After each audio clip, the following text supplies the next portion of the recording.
Welcome back, friends. I'm Susan Clifton. I'm here in my Baca studio. Things are a little bit of a mess. I'm trying to purge and rearrange things. So I'm just going to show you this little corner right now.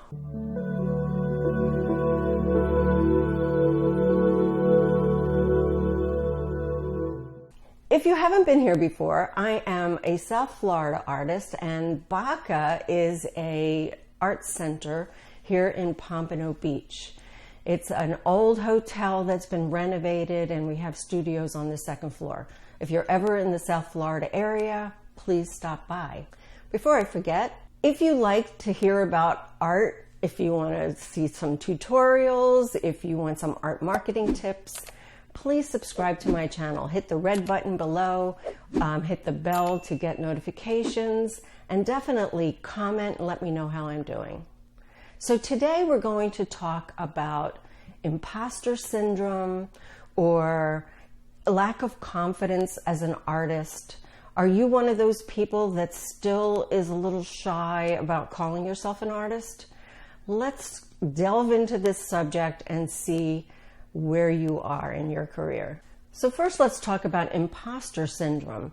This is like a catchphrase that's been going around the last couple of years, and that's when you yourself don't really feel confident enough, at least in the art world, where you don't feel confident enough to call yourself an artist. Or maybe you, deep in the back of your mind, you're thinking, I'm a total imposter, I'm faking it till I make it. Maybe that's the truth, but maybe you have a little bit more expertise than you realize.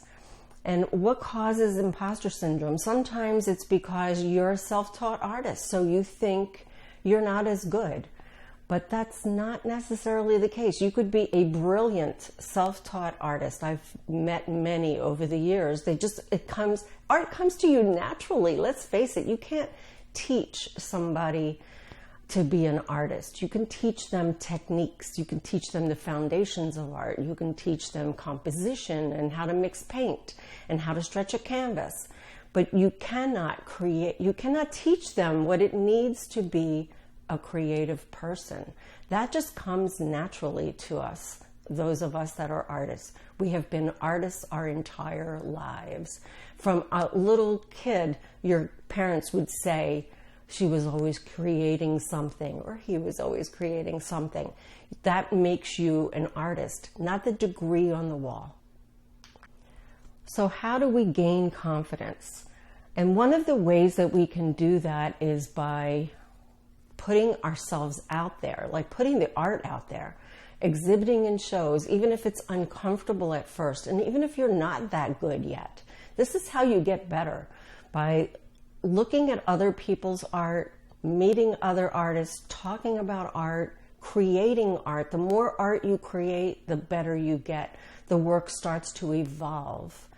And if you're already an artist who's been painting for, or sculpting or doing photography for many, many years, you've probably already developed that eye, that technique, that style. Maybe you're an artist that's all over the place and you don't really have a single style. Then what I would say is start to concentrate on building a cohesive body of work that looks like it was done by the same artist. Gain confidence in that one style and start putting it out there and see what kind of reaction that you get from your fellow artists and from other visitors to that gallery space. Now, obviously, if you're just getting started, an art gallery isn't going to take you just yet. So there are many nonprofit galleries, artists organizations, guilds, where you can become a member and then participate in their monthly exhibitions. It's a great way to get sort of a gentle critique to your work by, first of all, if it's a juried show and you get rejected, then maybe, and you continually get rejected, that doesn't always mean that your work isn't good enough. I will say that. So one of the things you really need to look at is that a cliquish organization, and do they only sort of let their own people in? So be careful about that. That does exist. But I would say exhibit in as many juried art shows as you can and see how many you get in, how many you get rejected from, and continue to grow. Maybe join an artist group where you casually meet at a coffee shop or someplace and you talk about what it is you're doing right now. Is your art practice often enough? Are you painting often enough? In addition to that, why not start art marketing right away? Like, get a Facebook business page, or even a personal page. You can always upload your artwork there. Get an Instagram page, and definitely start to put all of your new artwork out there. And take very good photographs. Don't just lean it up against a kitchen cabinet and take a picture. Make an effort to have it square in the picture frame and good lighting. Make sure that it represents the art very well, because that's going to be important. If you have a badly lit photograph of your painting, you're not going to get a great response to it. So another thing that you really, really need to look at and really work on is your mindset. Like, what are your beliefs? Are your beliefs that you can't make it as an artist? Is your belief that nobody sells art, that artists don't make any money? What are your beliefs? Now, I know lots of people with BFAs, MFAs, and a lot of them are very negative about the art world and whether or not they can sell. And part of it is because they have these lofty ideas of being in a, Class A gallery that, sells for tens of thousands of dollars, and their artwork isn't there yet. But they think because they have an MFA or a BFA that it already is, that it automatically puts them in that category. Your work has to be unique, timely. It has to be, have broad appeal before a gallery is going to be interested.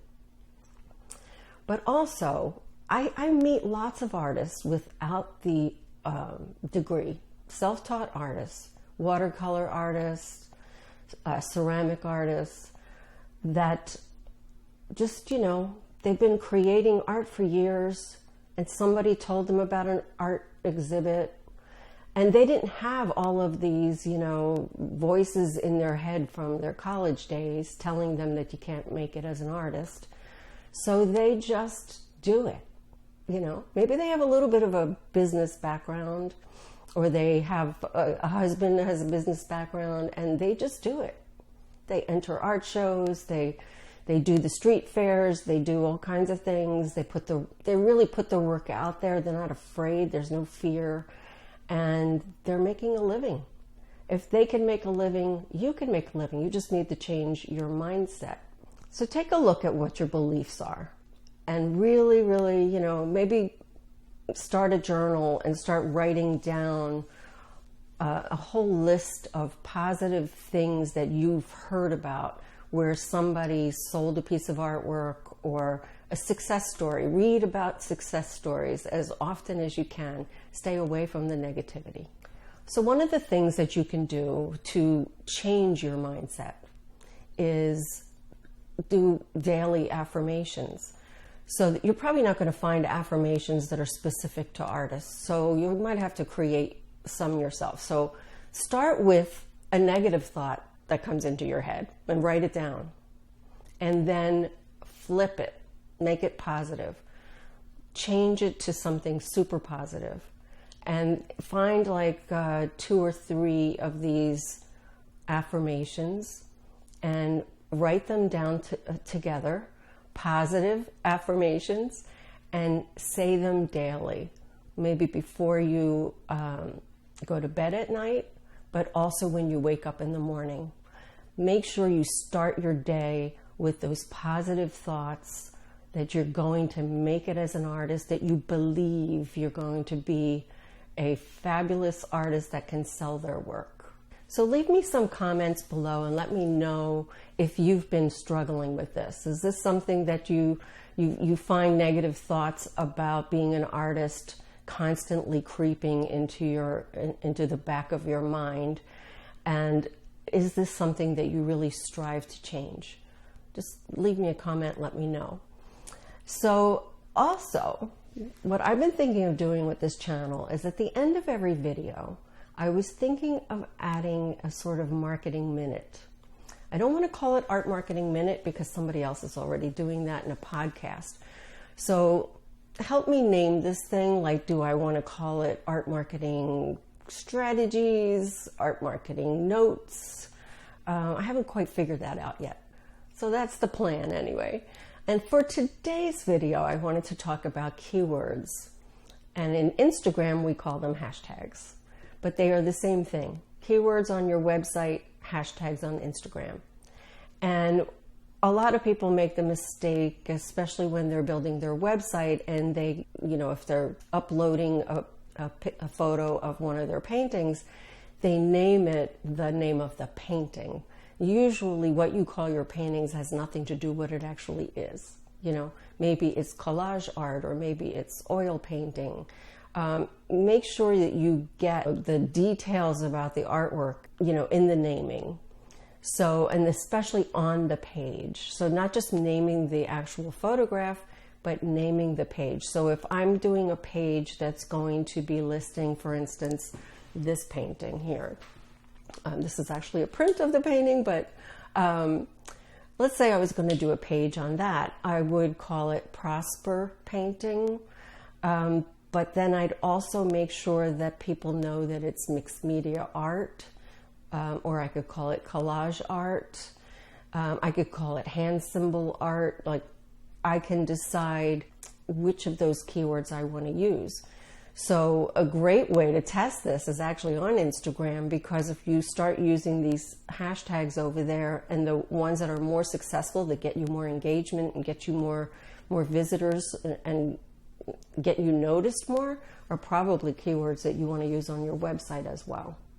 So if you're not really sure what I'm talking about, Google keywords for SEO for your website and watch some videos. There's lots of videos. They're not pertaining to artists necessarily, but it will help you figure out what your keywords should be, especially in Instagram as well. So thanks for stopping by. Hope you're going to enjoy these marketing minutes at the end. Again, please help me below. Send me some comments and help me figure out what to name it.